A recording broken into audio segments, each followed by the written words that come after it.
Tonight on 12 News at 11, with extreme heat on the way, cooling centers are opening up. We have the details on how you can get them with BC Transit. Yeah, and that's the main story here. It's going to be turning stifling here over the next 4 or 5 days at least. We have a heat advisory for tomorrow, but I'll give you all the details. Plus, trucks on the tracks return tonight. We have the details on the food festival at the Lackawanna train station. Those stories and more local news now on 12 News at 11.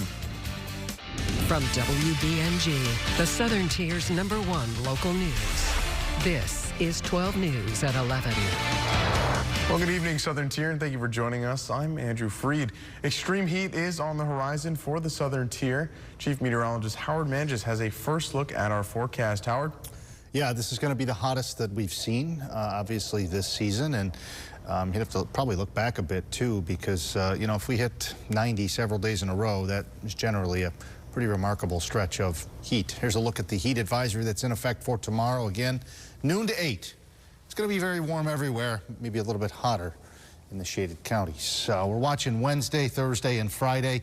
That's when the peak of the heat starts to build in visits, and there is an extreme heat watch in effect during that time frame. So that's when we could see potentially, if this goes up to a warning, we could potentially see feels like temperatures exceed 100 degrees in some areas. Nationally, quite a weather situation outgoing in Wisconsin. We're watching thunderstorms over the next couple of days that form in the central Great Lakes. Right now, pretty quiet. We'll talk about when our next chance of rain will be in just a bit. All right, thank you, Howard. And with that potential heat wave you were talking about coming to the Southern Tier throughout the coming days, 12 News' Daniel Curran spoke to officials on what you need to know. The Southern Tier is gearing up for a week of extreme heat. The New York State Office of Homeland Security and Emergency Services issued a notice for high temperatures from June 30th through July 3rd. Binghamton's National Weather Service says we could see several record-breaking highs. The July 1st, it looks like about 90 degrees is the record for at Binghamton, 92 for the 2nd and 95 for the 3rd. It could definitely approach, if not achieve that. It's not out of the realm of possibility. Not only are temperatures expected to consistently reach into the 90s throughout the week, but high humidity is expected to push the real feel into triple digits. With dew points, you know, over 70 paired with temperatures in the 90s, it's pretty muggy, soupy. Think Florida type weather, if you know those who go to Florida. But yeah, it's not going to be fun. I mean, it's not going to be comfortable. This means the body has a harder time cooling through sweat, causing heightened risk for dehydration, heat exhaustion, and heat strokes. Megan Casella with Shenango County Health Department urges people to listen to their bodies. Dehydration can happen more quickly than people realize, especially if the activity is outdoors. Heat exhaustion may cause heavy sweating, dizziness, weakness, nausea, muscle cramps, and headache. If left untreated, it can progress to heat stroke with a medical emergency. To avoid dehydration, Casella recommends women drink 11 cups of water throughout the day and men drink 15. She also urges 30 to 60-minute shade or air-conditioned breaks in between long stints in the sun. During the hot weather or physical activity, most people need more. The best advice is to drink water consistently throughout the day rather than waiting until you're thirsty. If you're spending time outside, increase the water intake and take regular hydration breaks. Broome County is rolling out extra help as dangerous heat moves in this week. The county is offering free rides on Broome County Transit buses to designated cooling stations from Tuesday, June 30th through Friday, July 3rd. That gives people a safe, air-conditioned place to get out of the heat. Officials say check the hours for each cooling location before you go because they can vary. County parks and beaches are also open and free to the public. Parks are open daily from 8 a.m. to dusk, and beach hours run 11 a.m. to 7:30 p.m. For the full list of locations, head to our website, WBNG.com. Delaware County is launching a county-wide study of its volunteer fire service as leaders warn the number of active firefighters is nearing a crisis. The Board of Supervisors approved more than $73,000 to hire a national public safety consultant. That person will review all 28 volunteer departments, their staffing, equipment, budgets, and response times. The 9-month assessment is aimed at finding real-world ways to boost recruitment, retention, and long-term fire protection for communities. A week after the deadly Nights In fire in Enwell, advocates are still camped outside the Broome County office building, demanding justice, more affordable housing, and more shelter beds for low-income residents. Organizers say the crowd has grown over the past week, with more people joining the protest and more tents going up as some stay overnight.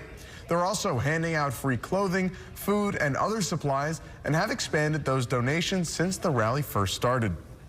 But this time we're not going to let this go, because we let it go the last time and look where it got us. It's not happening no more. We're demanding our justice and we want peace. That's it, no justice, no peace.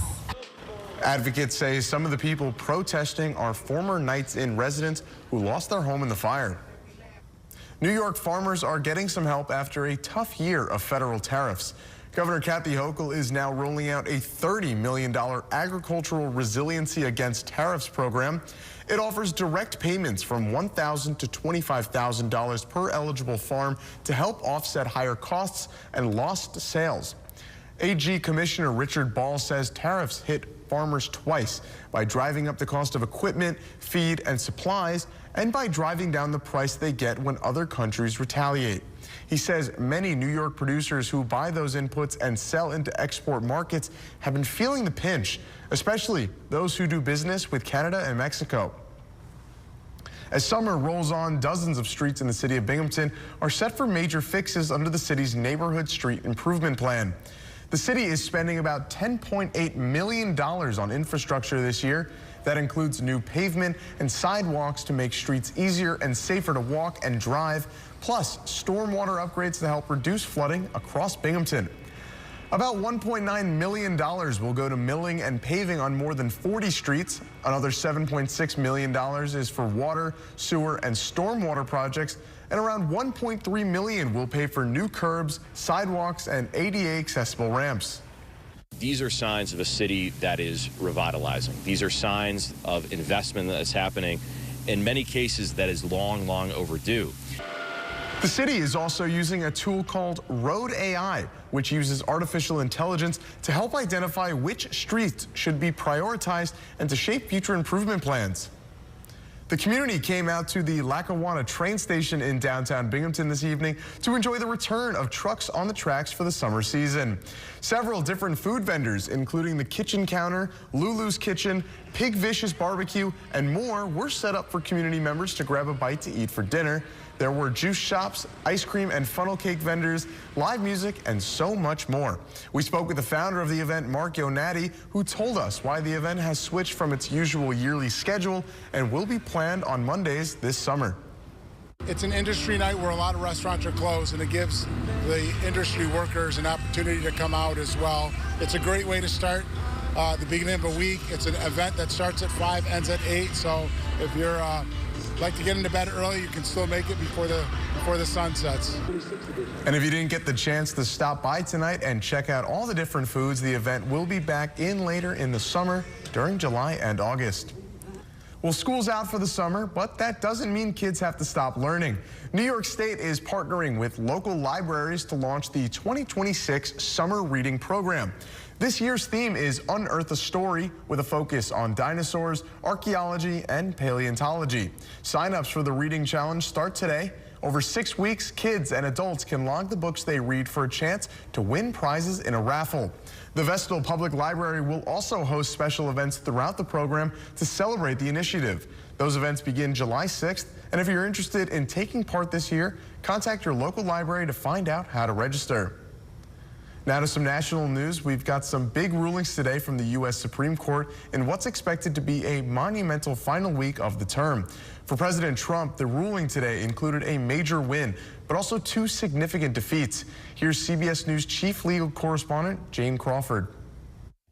President Trump called it a big win, the court ruling in his favor that he did not have to show wrongdoing or cause before firing Democratic Federal Trade Commissioner Rebecca Slaughter for his own pick. He gave strength to presidents and strength to the presidency, a very important case. In a 6-3 decision by Chief Justice John Roberts, the court said limits on a president's authority to remove commissioners violates the separation of powers.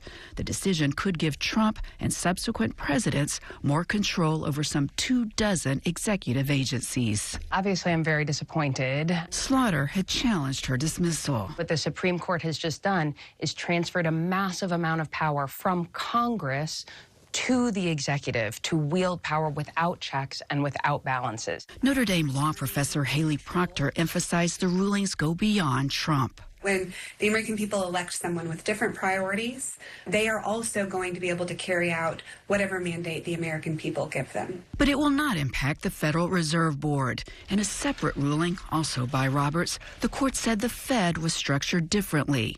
So Trump, in trying to fire Fed Governor Lisa Cook for cause, alleged mortgage fraud, which she denies, must give her a chance to defend herself.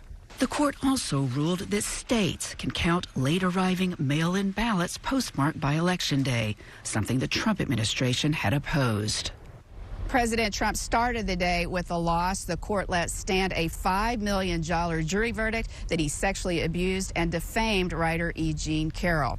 Now, the justices will be back on the bench Tuesday, the last day of the term, with big decisions ahead on transgender sports and birthright citizenship. Jan Crawford, CBS News, the Supreme Court. Well, coming up on 12 News at 11, tall ships from around the world are making their way to New York Harbor. It's all part of a Sail 250, a celebration of America's 250th birthday. We have the details ahead. And before we go to break, here's a live look at downtown Binghamton from on top of the Security Mutual Life building. Chief Meteorologist Howard Manges has the latest forecast after the break here at 11.